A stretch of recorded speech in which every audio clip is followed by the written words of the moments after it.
trying to fit players into different shapes. Shea Ojo is an out-and-out wide player, where I think he's done well, but you and I do think he can play that number 10 role, a la Harry Wilson, a la Lee Tomlin. But I think he just gives you something a bit different. He's very good with the ball at his feet in close situations. He can turn, he can make a little bit of room for himself. I think he can play a pass. If you remember right the way back to that Derby away game, he was the one who played the lovely ball through for Kiefer Moore from a central position. So I think Shea Ojo can affect the game there.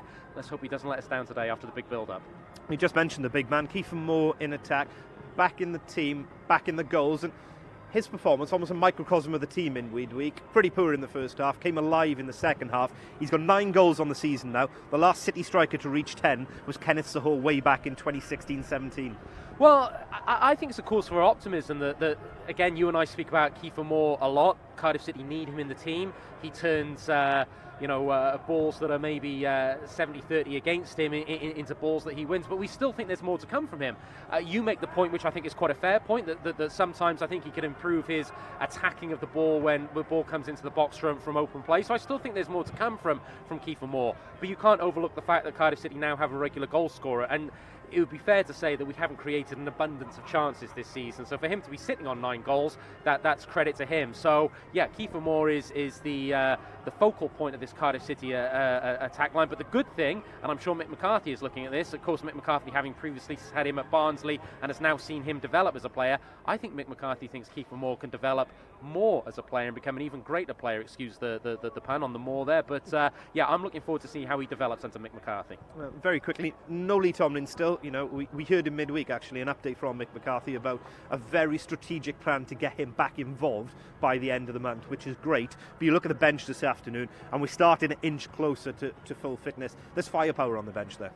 There is indeed, and every time Mick McCarthy's asked about it in a press conference, he's very relaxed about the transfer window closing in the next 48 hours or so. He has 2 players for every position. He is happy with that. If we can get someone in, he mentioned a right-back cover, that would be great. But at the moment, he feels the strength and depth is good. Cardiff City have a lot of good players. It's just up to Mick McCarthy to get the best out of them. Well, we've talked a lot about him already. This is what the main man, Mick McCarthy, had to say ahead of today, reflecting on that draw with his hometown club, Barnsley, and looking ahead of this afternoon against another club that he holds close to his heart.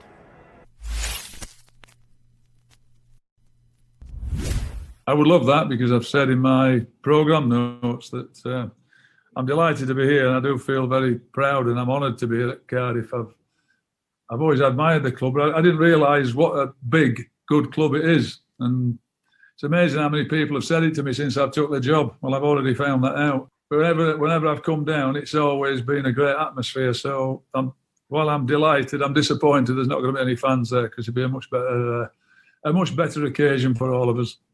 I learned that there's, I guess when you've lost 7 on the bounce, there seems to be the people start questioning the desire and the fight of players. Well, that was evident on show on Wednesday night against Barnsley, because I've rarely been in a game, and I've been in the Championship a long time, I've rarely been in a game that can be as hard fought and as ferocious as that. And it wasn't one for the purist. I'm not going to say that by any stretch of the imagination. And all the goals came from restarts. Albeit theirs was a throw-in that ended up being a cross, but nevertheless it was a restart, it was a throw-in. It just showed to me that there's plenty of fight in these lads. And the Championship, a lot of games is that. And I can already see the quality of the players that we've got. But if you don't stand up to that kind of an assault that we got on Wednesday, and I admire Barnsley for the way they went about it, and we can learn a lot off them, because I thought they had a game plan, they stuck to it, every player bought into it, and they worked their socks off. And so for us to get a 2-2 draw out of it was a really good point. Well, Millwall as a club is very close to my heart. I still live very much in the vicinity of Millwall. Millwall support. Got loads of pals who have still support Millwall, and if I'm not playing against them, I want them to do well. But if I am playing against them, quite clearly I want to win. I think they started off all right. They've not been beaten too often. People keep reminding them that they hadn't won for so many games, but I think they've drawn about 8 of those. So, it doesn't suggest that they're a poor team. Maybe they're just not taking the chances, not creating chances. But they're a tough nut to crack, as you said, and that will be the case. I hope it is a blood and thunder game. I really hope it is, because I think the more enjoyable, the more entertaining, and we can cope with that, as we proved on Wednesday night. I just want to win the games, whoever they might be against. I mean, there might be a rivalry, but it's not the same without the fans in there, that rivalry. The players can't get that rivalry going, although I'd like to think we could try, because I said about Barnsley, for all it was a real high-octane game, that I loved it, the energy, the spirit, the fight from both teams. That wasn't like a tippy-tappy game. You know, both teams were just trying to stay in the game. So that was good. And if we could, I think if we could emulate that energy and that determination that Barnsley had, which we did on Wednesday night, we've got to replicate that and trying to take that into the game against Millwall. I said, I've got it here. There, here we go. It's on my desk. I'm now. There you go. So probably not. No, I'll support it anyway. I think there really should be a forfeit of a donation so you can get out of it. I wouldn't have minded if it was a beard. I think I might have gone for the beard, but the old D'Artagnan patch, I'm not so sure about that. It might emphasise the fact that I've got a big bugle as well.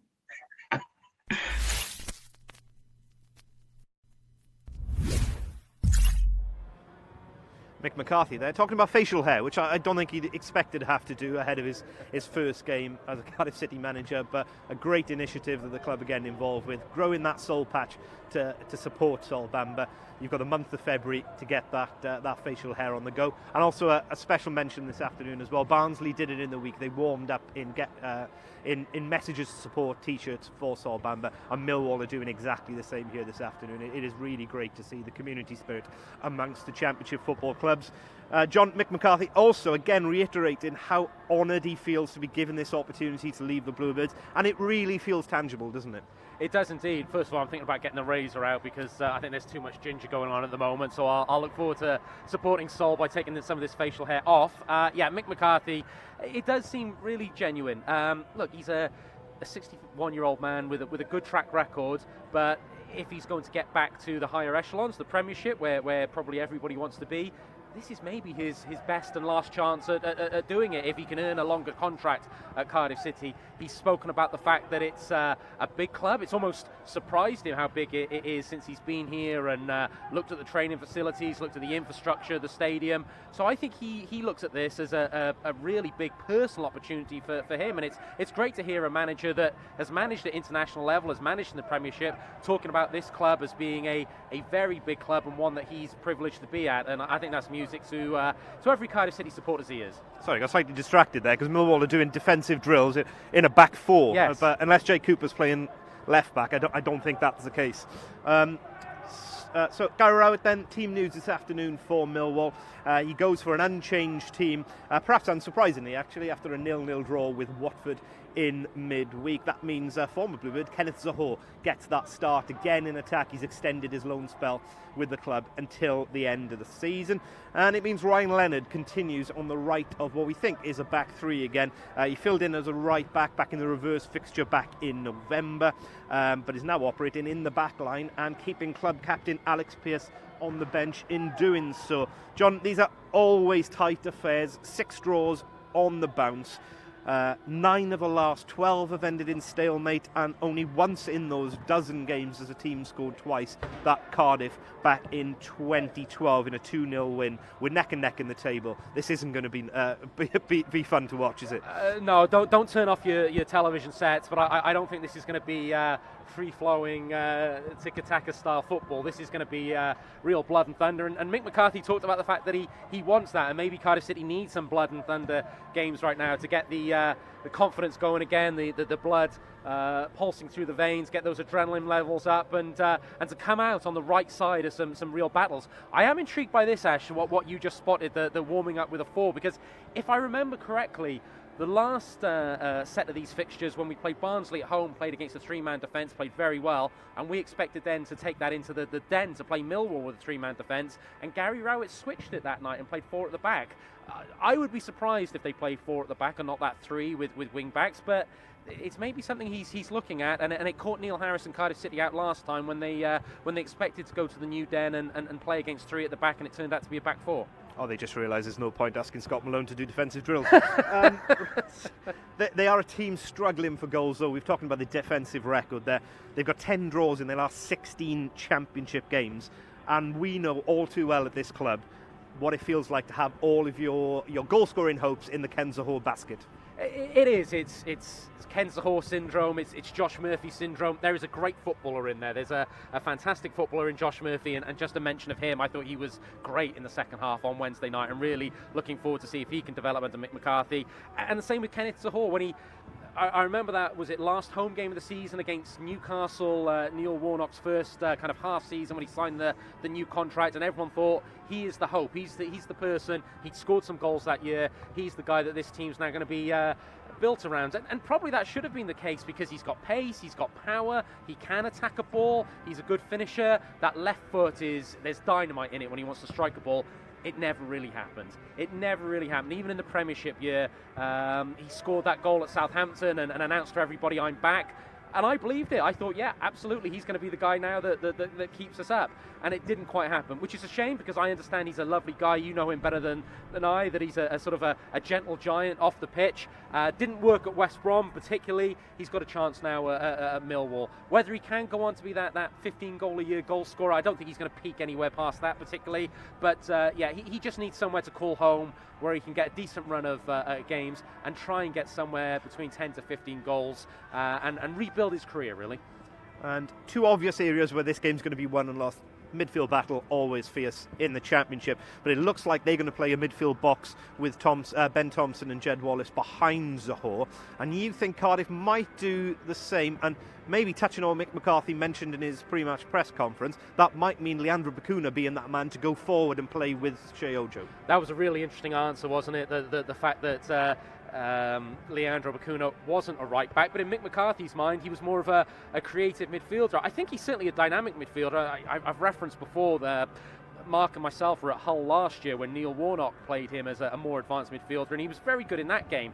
I'm not sure he's a Lee Tomlin-esque, open up defences with splitting passes in the channel, but he can affect the game. And I think what this 3 at the back does give Cardiff City, as I mentioned in the first lot of answers, it gives Cardiff City flexibility in front of that back 3 to have a couple of different variations, a couple of different looks, and maybe have a Bacuna or a Rawls going up to play alongside Ojo, who then plays slightly behind more. So I think Cardiff City have flexibility in this formation. Again, I don't think it's going to be the greatest game in the world. I expect Cardiff City to come out on the right side, but it's just building blocks at the moment. Ash, those improvements, and Mick McCarthy getting his feet under the table, knowing what he's got in this squad, and knowing how he can best deploy them.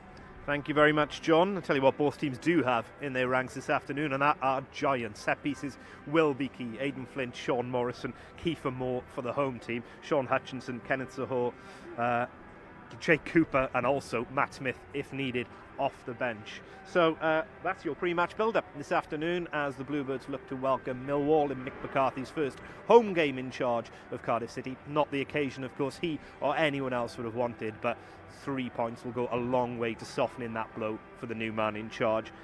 YouTube reminder. Just a reminder, if you are watching on YouTube, please switch over before kick-off. You're going to have to switch over before kick-off if you want to watch the game live. So you need to switch over to the Cardiff City app or the Cardiff City website. And commentary this afternoon comes from Mark Denham and Steve Morison, the Cardiff City under-23s manager, and of course former Millwall player, a man who knows both these clubs extremely well. We've got live coverage of this game coming up for you the other side of these messages. Top 5 in association with the Big Yellow Self-Storage Company.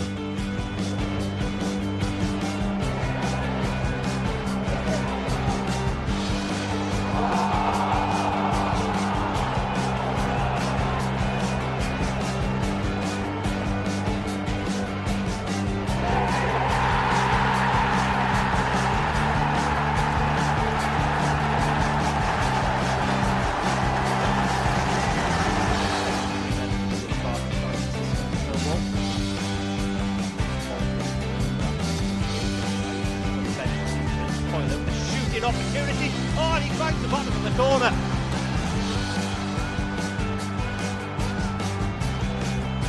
Well, he's threatened to do something special numerous times this evening. Junior Hoyland. Marshall with the goal kick. Headed infield by Much. Forward comes Smith. Still going forward. Can he get the shot in? He plays it to Noon. He tries the shot, and it's 2-0. Craig Noon. 9 minutes into the second half, and Craig Noon, from Much's pass, makes it 2-0. He hit that right-footed inside the far post, and once again Mike Taylor had no chance. Put away by Hudson, and Andrew Taylor does well to get it away from Keogh and get it wide to Noon, going forward and cutting in field. Now can he get the shot in? Plays it square. Whittingham with the shot. What a goal by Peter Whittingham! Left-footed from 20 yards range, and Peter Whittingham has scored his 5th goal of the season, and it's Millwall 0, Cardiff City 1. Well, as I said in the commentary against Leeds last week, hopefully it's with Cardiff City, but I think perhaps he should be playing in the Premier Division next year. He really has taken his game on to another level this year. Hoyler dispossesses the Millwall defender. It's 2 against 3. Hoyler drives inside, looks for the shot, puts on goal. It's 1-0 to Cardiff City. Junior Hoyler, a goal all of his own making. He won possession. He goes to celebrate in front of the cold-blown Lane end. Junior Hoyler, perhaps incensed by that foul initially on him, Ash. There was never any instinct in his head apart from driving infield, shooting, and boy, what a start for Cardiff City. That's a goal dripping in retribution, isn't it? I think he wanted to make the tackle, and then Romeo just shows him too much of the ball. He's able to steal it away, ducks inside on the right foot, get a runner outside him, square on the edge of the area, and Nathaniel Mendes rang in acres of space that he could have slipped in. But he had the confidence to take the strike on himself, and he just blasts it into the bottom corner from the edge of the area.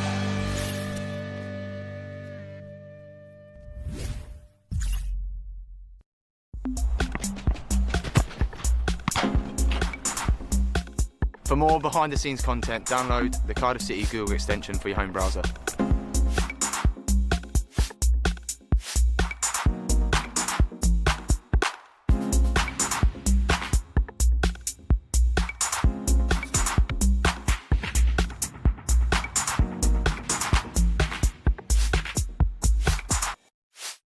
To purchase a pass for live matchday coverage on Cardiff City TV, visit the official Cardiff City FC website.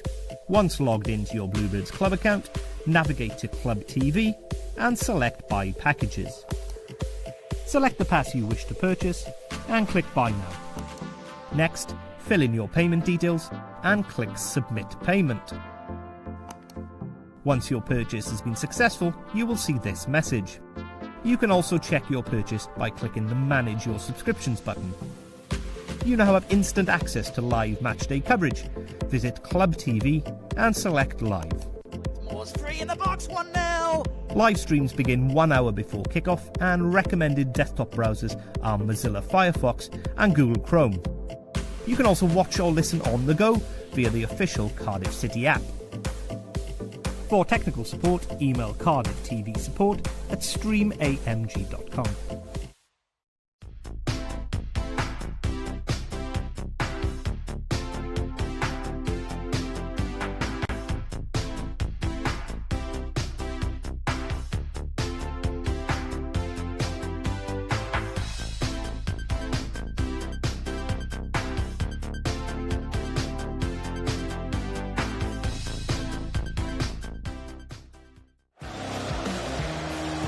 Good evening, welcome to Cardiff City TV.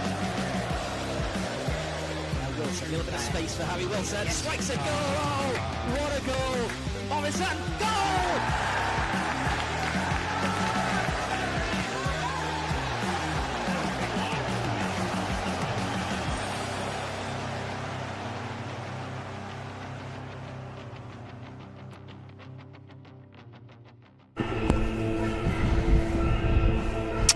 Well, good afternoon and welcome back to Cardiff City Stadium for Mick McCarthy's first game on home turf as Cardiff City manager. Thank you for joining me, Mark Dennon, this afternoon. I'm delighted to say we've got a special guest with us, Steve Morison, Cardiff City's Academy Under-23s manager. Thanks for joining us, Steve. And it's on the back of, it's fair to say, a pretty good result against the Swans last time out for you. Yeah, always nice to win those games, isn't it? Yeah, but yeah, obviously, apart from it being absolutely freezing and winding up here, it would be a really good game to watch, hopefully. And obviously, looking at the team, it's I think it's going to be probably a 5-3-2 shape maybe for Mick today. Certainly 3 central midfielders in that team. But I'm looking at the bench as well, a key one. Ruben Colwell on the bench, a great opportunity for him to be involved in a match day environment today. Yeah, excellent for him. He's been fantastic for us, and yeah, it shows the really good work we've done. What we've been doing is we've been making sure that every time the manager is on the training ground, we're on the training ground. So and we're there exactly the same time, and what happens with that is things like this afternoon. So Ruben trained with the first team because they needed a certain type of player for training on Thursday and Friday. He goes in there, impresses, he's on the bench, and makes it all worthwhile. Yeah, the sort of opportunities you need, I would imagine. If you don't get those opportunities, you never know, do you? Exactly, 100%. He's put himself in the shop window, and the managers and decided to buy him this weekend, and he's on the bench now. We may see the youngster today, Ruben Colwell, on the bench. Some changes for Mick McCarthy, but predominantly in terms of shape. We're looking at the graphics that you'll see on your screen shortly, and it looks as if we will be starting with the 3 at the back that finished the game in midweek at Barnsley. It's not something we've seen at first team level too much at Cardiff City, Steve, but how will that shape affect things today, do you think? Well, yeah, it's a really interesting. Obviously, he went with a line-up on Wednesday night. They were 2-0 down. He changed it, went to a back 3. It worked, so he's gone with it again. I think if you look at the players on show, he's brought Joe Bennett back in on the left-hand side to give you a little bit more experience over Joel Bagan, who I thought's done incredibly well in the games he's actually played. Perry and G on the right, going to act as wing-backs. We've got a back 3. We've got a midfield 3, which is a proper midfield 3. They're going to work hard. They're going to battle. They're going to match up a Millwall in there, and then you've got the big man, little man up front by the looks of it. I'm wondering, Shea Ojo seemingly just playing off Kiefer Moore. There have been some suggestions that Shea's not sort of a straight line runner. Perhaps he's got more to his game than that, and I wonder if just that slight change in position for him will just free him up a little bit more to show us what skills he has, really. Yeah, I think he'll be the one player that will be allowed to have a bit of freedom to work around Kiefer, to work around the midfield 3. Obviously, having wing backs means there's only 2 players out wide either side, so you're not going to have the overload out there, so it'll give Shea the option to go out there and overload in those areas. So yeah, he'll have a bit of freedom today, and it'll be interesting to see how he gets on. And you mentioned Joel Bagan. Of course, he's done so well. I think he's 5 starts at first team level this year, which is fantastic already, and the fact that the more experienced Joe Bennett has come back in today, no shame whatsoever on the youngster, is it? These things happen when you get to this level. No, look, I think at the end of the day, Joe has to take every opportunity he can. I'm sure if the team had won their last game, most would be starting again now. So, look, you're replacing him with someone who's got lots and lots of experience. He's been a player that's played most of the games this year when fit, and I think it really does suit him in that wide area, in a wing-back area, because he's got the players behind him, the defensive players behind him, so he can be a little bit free, and hopefully we can see something from him going forward today. And of course, our opponents today in unusual red, white, red colours. Your old team, Millwall. Plenty of faces down there in the dugout and on the pitch today too. Yeah, I never got to play in a red kit, and but no, it's it's a different strip, but no, yeah, lots of people down there that I played with and worked with. So no, as I said, for me personally, it'll be a really interesting game. I think it'll be interesting as well because I think it'll be 2 teams near enough matching each other up, shape for shape. So it's going to be a war of nutrition today, and who comes out on top? Former Bluebird Ken Zahor leading the line for Millwall with number 13 on his back. He did so well for Cardiff City, really. Just looking to rebuild at Millwall on loan from West Brom. Yeah, definitely. He was excellent, wasn't he, when he was here? That's why he got such a big move. And he's been a bit of an enigma since, hasn't he? He hasn't really been seen. He hasn't really been spoke about much. But obviously Gary Wright wanted to bring him into Millwall, and he's not a player that, for me, if there was 10,000 Millwall fans at home games, would maybe take to as much, because he's quite laid back, he's quite calm. But obviously in the current environment, I think it suits him, and I think he's done all right so far. So hopefully he don't today. Indeed. Cardiff City against Millwall would always be one of the more vociferous games, it's fair